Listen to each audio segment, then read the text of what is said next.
What's up, y'all? It's your boy Who's Who 74, and we back this week with another chapter of One Piece. Okay, update starting off. So we are aware that One Piece, the anime, is moving on to more of a seasonal thing, 26 episodes per season. The pacing is going to be a little bit different. Okay, we know all that. I think it's going to be good for the anime because one of the things they said they're going to do for it is you know they're gonna get more into the animation style. I don't know if you guys heard about it, but it's been rumored that they weren't satisfied with certain fights in Wano. They weren't satisfied with the Luffy versus Kizaru fight. Even though I personally think those fights had great animation, they seeking something more for the rest of the extent of the story. So I know they finna give us some peak storytelling when they make these changes. Also, we knew that was coming because not only did the anime catch up to the manga, but the dub has caught up to the sub. They're all like right on top of each other, back to back to back. So we going on a hiatus.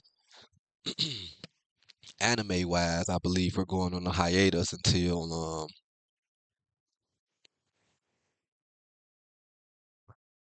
January. Okay. Yeah, I think this is the last chapter. I don't know. I'm not gonna speak that far. I'll find out. But yeah, I think we're gonna have some great stuff coming from One Piece pretty soon in the future, man. It's already been great, but the storytelling, the way they get into the story, they revealing more things. I think the 26 episodes, chapters per season gonna do us right.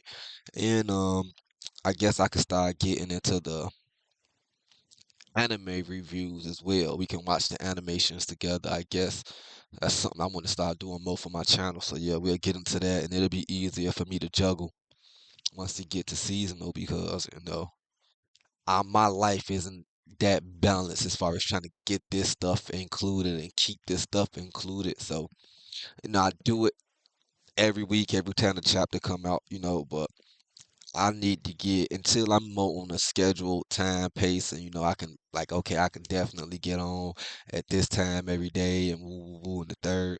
I mean at this time every week, this day, this time every week. Then you know it just is what it is, right? So we pulling up the chapter now.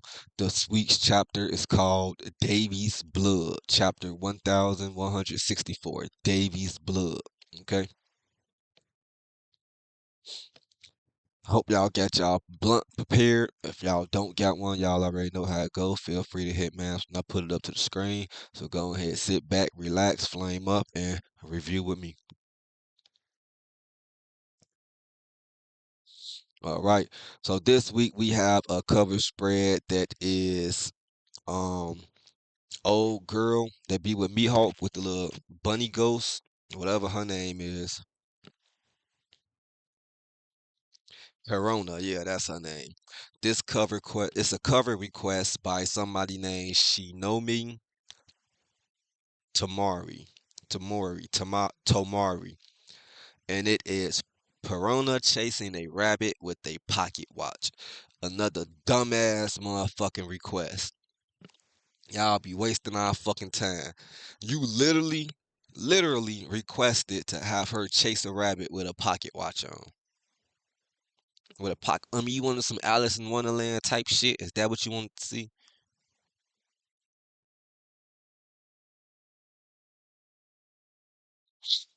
Anywho, all right. So let's flame up. Can't forget that's the most vital part of the review. It's a session. It's not it's not really a review as much as it is a session, okay? It's a session. If anybody smoke, cause y'all know when y'all smoke, y'all have sessions, the guys get together, and y'all do all type of shit. Y'all might be smoking and find yourself listening to instrumentals and freestyle, and y'all might find yourself smoking and talking about anime. Y'all might find yourself smoking and watching anime. You feel me? It's a session. I remember when I first watched this show called Wakfu, Wakfu. Pretty good. It's an animated show. It's pretty good series. Um, Me and my homie, he introduced it to me. We was sitting over there at his crib. I went over there 3 days in a row. We binge watched the whole thing. Session, smoking. So that's what we doing. We having a session, okay? It's our weekly session.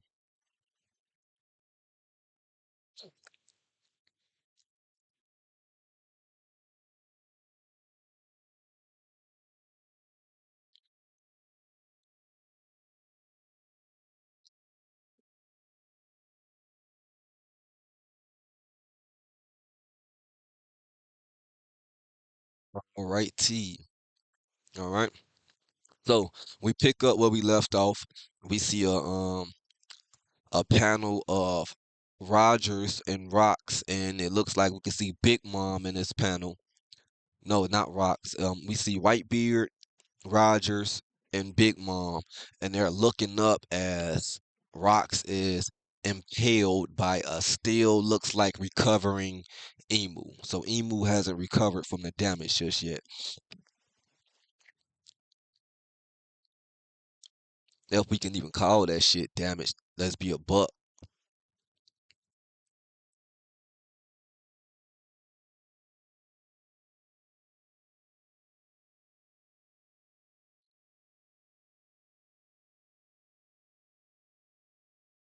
So we see Rogers saying our attacks didn't even phase that spider thing.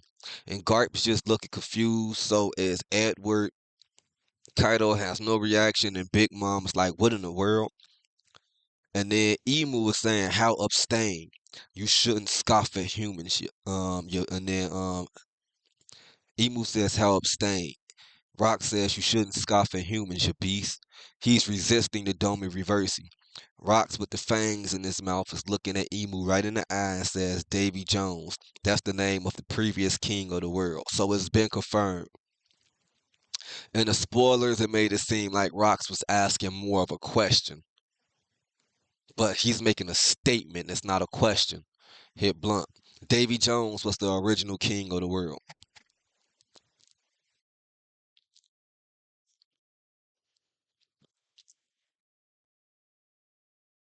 Hopefully, in this chapter, get into the because from the spoilers, we know that it says something about Davy Jones' will be fulfilled. So does that mean the will of D is the will of Davy? I'm confused because does that mean the D stand for Davy? What that mean? Luffy's name is Monkey Davy, Luffy. Like I don't get it. That one I wouldn't like that, but we gonna see if this clarifies on that too, because that's one of the things the chapter made it seem like. I mean, the spoilers made it seem like.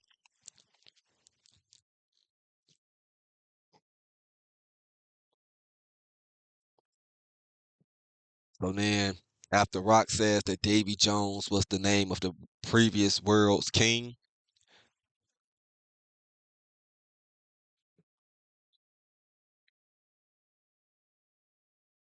let's let y'all see that.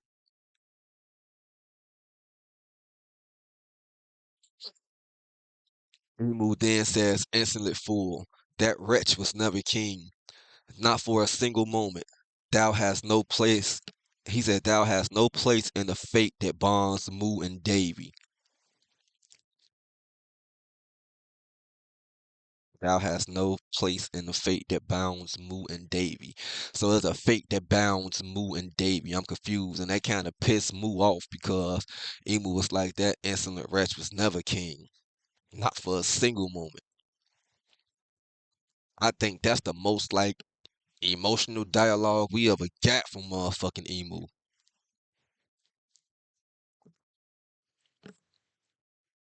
And then somebody said, Rock says, then you shouldn't be so scared. It's just a name after all. He said, you've been afraid for a long time, haven't you? Afraid that one of the days someone's going to inherit Davy's will and fulfill the promise. I wonder who scared you the most, Davy Jones, Joy Boy? And then Emu says, seize this babble. They shall never resurface so long as thou fades into oblivion.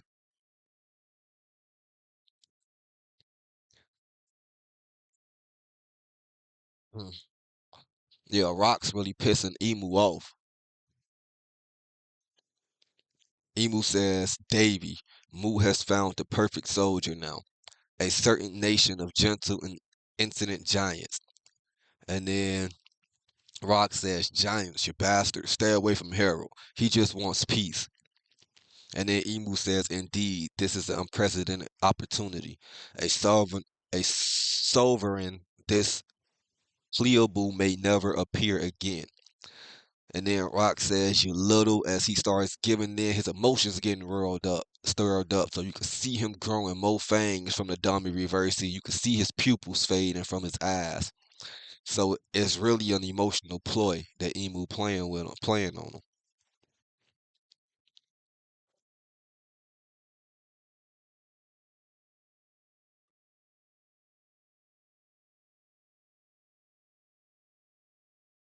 And then Rock says, no, Emu says, "Thy current disposition is quite similar now. Make haste." He says, "Put an end to the Davies drain." As Rocks is slammed to the ground, as he's slammed to the ground, he's like knocked down right in front of Big Mom and Edward, aka Whitebeard. And Big Mom's like, "What the Rocks?" And because she's seeing him with the fangs and all that, you feel me? And I guess he growing wings now too. And then Big Mom says, "What happened? Did it do something to you up there?" And Rox is talking to himself. He's saying, "Damn it, I'm fading." So he's going unconscious and the demon is going awake. And then Emu instructs Rox to annihilate Davy's lineage with thy own hand as he finally gives in. He stands up, Emu says, snuff out all obstacles on God's valley. Big Mom is standing face to face with Rocks, who is now massive. He's huge now. He's bigger than her. You know, she was bigger than him. And Big Mom says, "Is it me or are you bigger?" Rock says, "Out of the way. Their blood must be purged from the pages of history."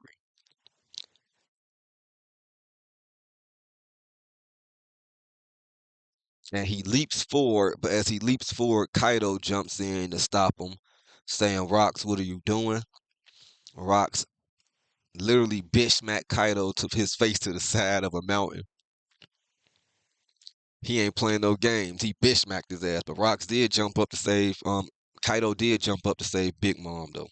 Even though she been trying to kill him this whole time for taking that fruit.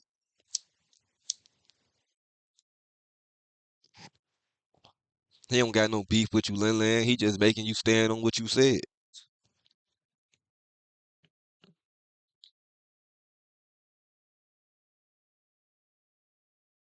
All right, so after Rocks get Kaido out the way, and you can see Kaido is unconscious even though he in his dragon form. Big Mom is running from the back saying, "Damn you, Rocks. Aren't we meant to be allies?" And then stuff like that make you it shows you that the Rocks pirates were more of they were more cool with each other than what the narratives made it seem like it was when they spoke about them and pirates being treacherous and traitors. I mean, that's true because a lot of the people on the crew was, but you know, he had a base crew that was loyal to his call, that was loyal to him, man, for who he was.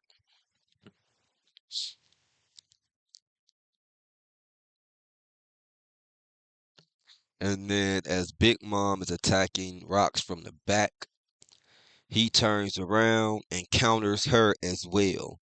Sends Big Mom flying like she got bitch smacked too. But she got bitch smacked with a hockey slap. Cause you see the black lightning coming from it when he hit her. And as Big Mom flies past Whitebeard and smashes into a mountain behind him, Rocks pushes forward and says, "You're in the way." No, Whitebeard says, "You're in the way, Rocks." And then Rock says, "You are." As they get ready to clash, Whitebeard cocks back like he finna do his famous little bow, you feel me? And boom, they clash. You see the entire left peak of God's Valley fall. It get blew off from the base.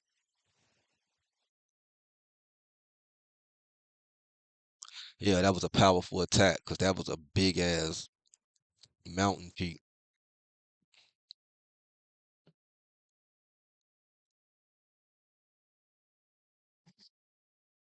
If you look at God's Valley and them mountain peaks and how they showing it, it clearly looks like something sliced that shit down the middle. Like it just looked like a clean cleave.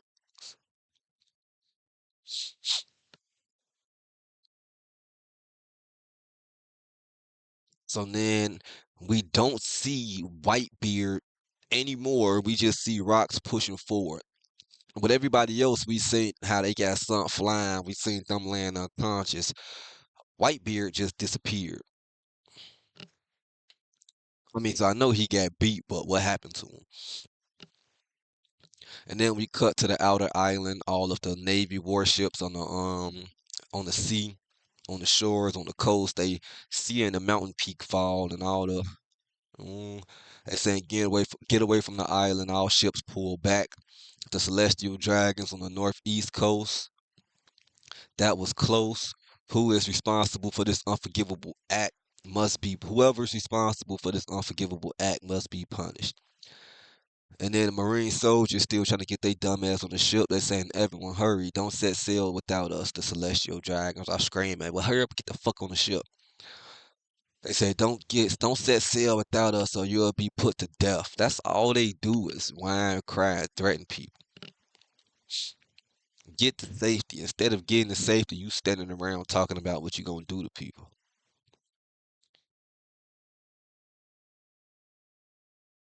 How the fuck I'm gonna get put to death for something that happened to you? How you gonna call the order if you dead? So then we go to the southwest region. We see Rayleigh and the Roger Pirates. Rayleigh still running, holding Shocky. They're running and he's wondering if Roger is safe. I don't care for all of that.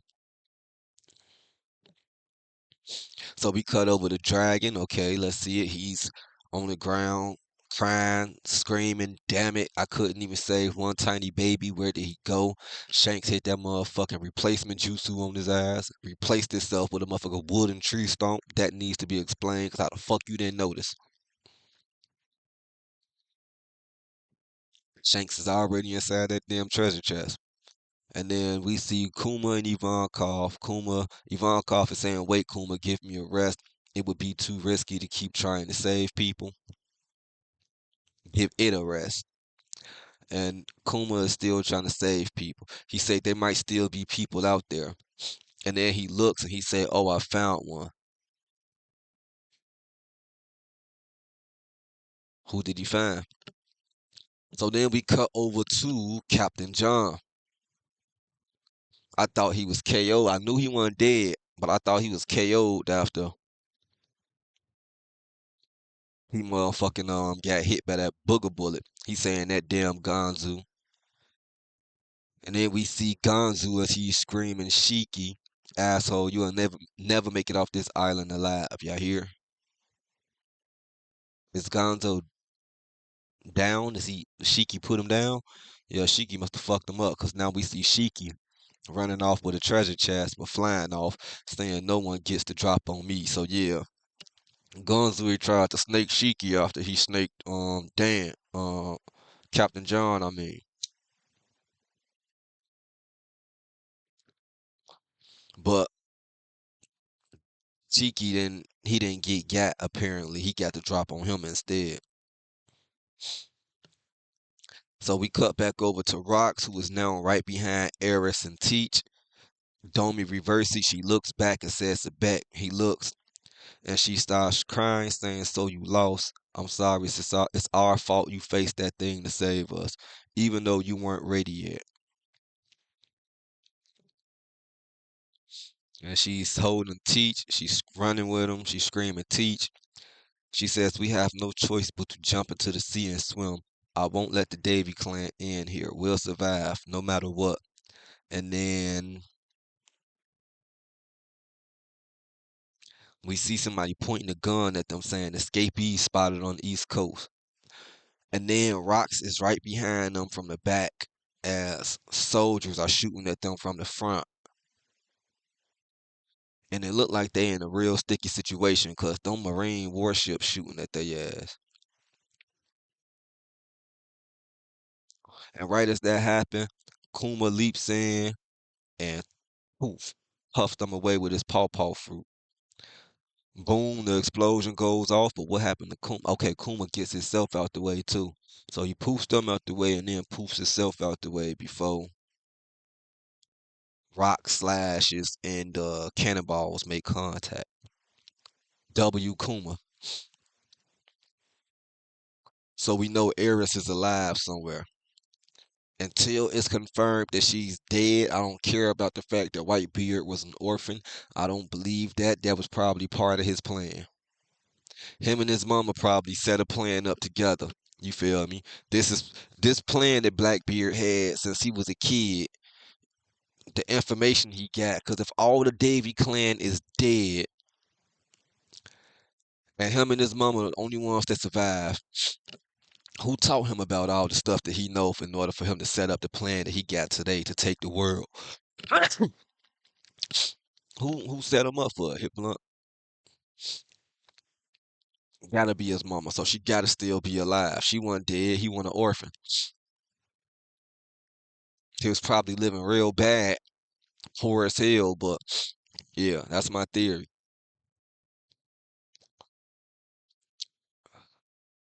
Until it's confirmed that she's dead in the story, she alive. So we see Emu looking off in the distance as he say, "Davy, next, extinguish all who remain on this island." And then we cut over to Navy soldiers as they are calling for Garp. Vice Admiral Garp, please hurry up.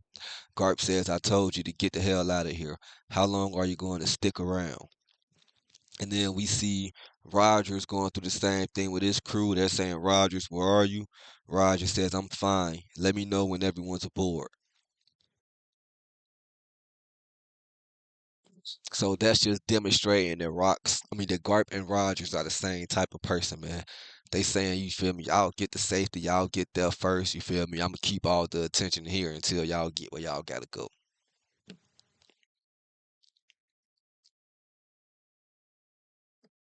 So we see Rocks just mowing down all the remaining pirates that's on the island. They screaming, running, "Stop it, Rocks." That's his own crew, looks like. And somebody else saying, "Why does he look like that?"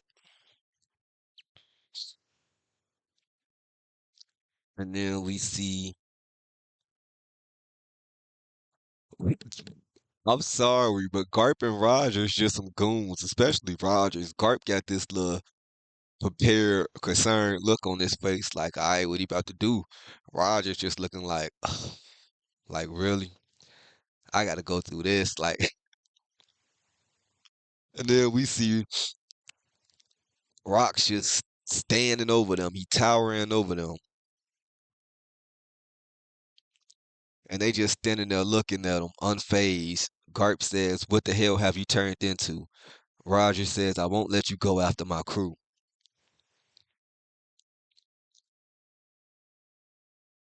And then we see like the dialogue bubble. You know the dialogue bubble they show when it's inner dialogue, like when somebody is mentally speaking to themselves or talking to others telepathically. And we see it coming from Rocks as he says, "Rogers, Garp." And both of them are looking confused. Rogers like this voice. And then we hear Rocks again say, "Please, please kill me." And then Roger says, "What? What's with that expression?" As we see Rock's demon fied, he's crying actually as he's telling them to kill him, and then he leaps forward for an attack as Garp and Rogers prepare themselves, and that's the end of the chapter. The climax, the Gods Valley, and the climax of the Gods Valley incident. I can't see for shit. That shit's so small on my phone. But yeah, that's the end of the chapter. It doesn't say break next week, but I'm not too reliant upon that because One Piece been going on breaks like a motherfucker recently, and they been telling us shit. Uh, but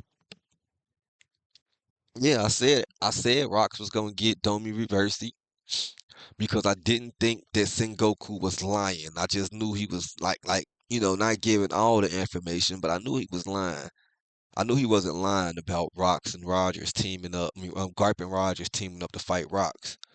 But once I found out what Rocks was going there for, I knew it had to be a better reason. You feel me? As to why they did so. So I'm still pushing my theory that they gonna fight him. They gonna actually free him from it because he's still trying to resist. So they gonna help free him from it, and then St. Garland gonna come out of nowhere and get his get back. He gonna slam him out in the end, and that's why he gonna be held the champion of the Gods Valley incident. St. Figgle and Garland gonna get his ass up, and he gonna have a role to play. That's my theory for how that's gonna end. And also, I'm gonna say it again if you ain't heard it before. My theory for the cure to Domi Reversi is Luffy and his heartbeat. Luffy is gonna have to learn how to. It's gonna have to learn how to control that ability of his to inflict his gear fifth effect onto others. You feel me? That drum of liberation, the Domi Reversi, is a conquer of your will. Your will is conquered, and you're under the control of somebody else's will. And Luffy's heartbeat will be, as it is said, the drums of liberation that will liberate them from that. Either it's gonna be that in, or you feel me? For I know for a fact, Domi Reversi not gonna have an effect on Luffy. But I also want to get more into the upcoming chapters because I want to know what's the relation between Emu and Davy Jones. Was Davy Jones the original king of the world, or were Emu and Davy Jones in competition for the, you feel me, king? Like, well, they the next runner ups, you feel me? And then Emu just did what he did. It's like, fuck it, I'm not trying to do this the fair way. I won't control, and did what he did. But that tells me right there, I do think Emu and Davy, just like Joy Boy, were all from the ancient kingdom. And Emu just riled up all the other, you feel me, kingdoms to get his way. Like I said, it seemed like him and Davy were next up to me. Him and Davy were next up for the throne. And Emu was like, you know what? Fuck it, I'm finna do this my way. That's what I think. But what was Joy Boy's role? Like, okay, so I think Emu and Davy were the runner-ups for the throne, and I feel like Joy Boy was just a regular citizen of the ancient kingdom. You feel me? Who wanted better when he seen how everything was going. Just truly wanted liberation from whatever fucked up situations they was in that ancient kingdom. Because for anything to be that great with that much technology, it had to been some type of shit going on. We seen on the mural, it looked like they had what seemed to be slaves going down to the underworld and then coming back up with the eternal flame. And then they had halos and shit on their head. So, like, was it sacrifices going on? You feel me? Like, it's a lot to get into, but yeah, those are three people from the ancient kingdom. I feel like not to get too deep into it because I can't fill in the blanks. But Emu and Davy Jones were the runner-ups for the thrones, and Joy Boy was just a motherfucker who was tired of the situations and wanted to be liberated. That's why he was the first pirate, first motherfucker to go rogue from any hometown and just make the seas his home. I'm just out. I'm living on the seas. Fuck these kingdoms, these land, these territories. I'm doing what I want. No rules, no subjugation. You feel me? I choose what I want to do myself. No way of life outside of how I want to live. The first pirate.